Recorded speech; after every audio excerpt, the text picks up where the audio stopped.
आषाढी आणि कार्तिकी अशा दोन वाऱ्या आपल्या महाराष्ट्र प्रांती खूप प्रसिद्ध आहेत, ज्याची आपण सुरुवात केली होती. कसं असतं ना मंडळी, ज्या बिंदूपासून आपण सुरुवात करतो त्या बिंदूला पुन्हा येऊन मिळणं म्हणजे दोन गोष्टी साधतात. एक तर वर्तुळ पूर्ण होतं आणि दुसरं आपण जिथे होतो तिथे पुन्हा येणं म्हणजे कृतकृत्य असणं असं म्हटलं जातं. आणि म्हणून आपल्याकडे जी आध्यात्मिक प्रथा परंपरा आहेत, ज्या रूढी आहेत, त्या इतक्या सुंदर आहेत आणि योग्य पद्धतीनं बांधलेल्या आहेत. म्हणजे बघा, देवळामध्ये सुरुवात प्रवचनाने होते, कारण देवळात आलेला भक्त साधक जो असतो तो एकदम तयारीने आलेला असतो, एकदम फ्रेश असतो. त्यामुळं प्रवचनाला तो तासभर निश्चिंतीनं बसू शकतो. त्यानंतर मग कीर्तन असतं, कारण कीर्तनामध्ये थोडासा सहभाग श्रोत्यांचाही असतो जो प्रवचनामध्ये नसतो. कीर्तनानंतर आता रात्र चढू लागलेली असते, मग भजनाला सुरुवात होते आणि या भजनामध्ये या धरकऱ्यांच्या माध्यमातून सगळेच सहभागी होत असतात. म्हणजे पुन्हा एकदा झोपेला दूर सारण्याची संधी या साधकांना भक्तांना मिळते. आणि त्यानंतर आता रात्र अगदी मध्यरात्र झालेली असते, पण भगवत भक्तीमध्ये रत सर्व साधकांना अजूनही परमेश्वराची भक्ती करायची असते. मग या झोपेला दूर सारण्यासाठी दिंड्या आणि भोवत्या आरत्या यांनी मंदिर सजतं. चला, वारीला जाताना ज्या दिंड्यांच्या माध्यमातून सगळे वारकरी वारीला जात असतात, आपल्या सोबतची दिंडी घेऊन पंढरीला पोचत असतात, त्या दिंड्या आज साक्षात या जोशी विद्यालयाच्या मंचावरती अवतरलेल्या पंढरीमध्ये दाखल होणार आहेत. आपण सारे वारकरी बनून या दिंड्यांच्या माध्यमातून या पंढरीला पोचूया आणि पांडुरंगाचा जयघोष करूया. पुंडलिक वरदे श्री ज्ञानदेव पंढरीनाथ महाराज की. विविसू डेराचे विलास सुतावणे आलेत, तर त्यांनी कृपया एक मिनिटासाठी स्टेजवर यावं. आणि आता आपली जी दिंडीची जी पद्धत आहे मी तुम्हाला सांगतोय, आणि आपले विवेक तामणकर माझे मित्र त्यांनी जरा स्टेजवर यावं. ज्येष्ठ नागरिक संघाची पहिली दिंडी असेल, ती दिंडी झाली की त्यांनी इकडे विठ्ठलाचं दर्शन घ्यावं. आपल्याला प्रत्येक दिंडीला 3 ते 3.5 मिनटं आपण दिलेत. 5 दिंड्या आहेत. नंतर ब्राह्मण सभेची दिंडी आहे 2 तरी. तिसरी हेरंब म्युझिकची दिंडी आहे, सगळ्यांनी मिळून एकत्र यायचं आहे. नंतर वेद अकॅडमीची आहे. नंतर संतकृपा भजनी मंडळ कोपर यांची आहे. आणि नंतर पुरस्कार परफॉर्मिंग आर्ट आणि लहेजा आर्ट यांनी एकत्र लहेजा आर्ट यांची. प्रत्येक वेळी मी अनाऊन्स करीन तुम्हाला जसे असे तसे ज्येष्ठ नागरिकांची दिंडी. पण त्याच्या आधी विसू डेराचे मी त्यांना आपल्या शेवडे सरांना विनंती करतो की त्यांचा सन्मान करावा. मुख्य म्हणजे लष्कराला मानवंदना देणाऱ्या, वेगवेगळ्या प्रकारच्या सहली आयोजित करणारे, शैक्षणिक सहली आयोजित करणारे आणि देशभक्तांची आठवणचा जागर करणारे असे डोंबिवलीकर म्हणून हे आमचे मित्र प्रख्यात आहेत. बरं, पहिली हेरम म्युझिकची दिंडी आहे, त्याच्यानंतर ज्येष्ठ नागरिकांची, कारण तयार नाही असं मला आलंय. तिकडे जाऊन जरा फक्त रिपोर्ट करा ज्येष्ठ नागरिकांनी. आणि यस, सच्चिदानंद शेवड्यांच्या हस्ते त्यांचा सन्मान केला जातो. आणि आमचे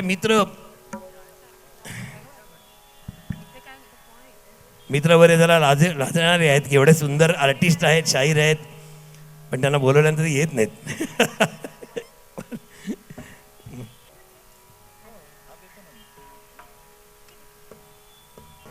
चला, आपण दिंडीला प्रारंभ करूया. सुरुवातीची दिंडी हेरंब म्युझिकची. आला सद्गुरु राया जग हे ताराया ताराया, आला सद्गुरु राया जग हे ताराया ताराया.